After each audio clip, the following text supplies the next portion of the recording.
नमस्कार, मी निकिता. LS मराठीमध्ये आपलं स्वागत. पाहूयात महत्त्वाच्या घडामोडी. चंद्रपूर, वर्धा, गडचिरोली स्थानिक स्वराज्य संस्था मतदारसंघाच्या निवडणुकीसाठी नामांकन अर्ज दाखल.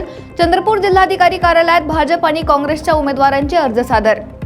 प्राजक्त तनपुरे यांचा अर्ज दाखल. तनपुरे महायुतीचे उमेदवार. जलसंपदा मंत्री राधाकृष्ण विखे पाटील यांची प्रतिक्रिया.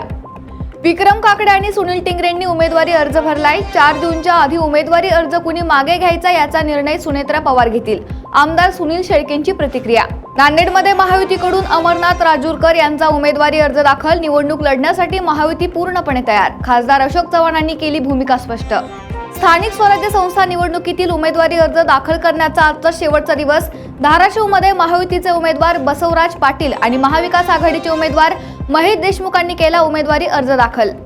सांगली, सातारा विधान परिषद निवडणुकीसाठी महायुती आणि मवियाच्या उमेदवारांनी भरला अर्ज.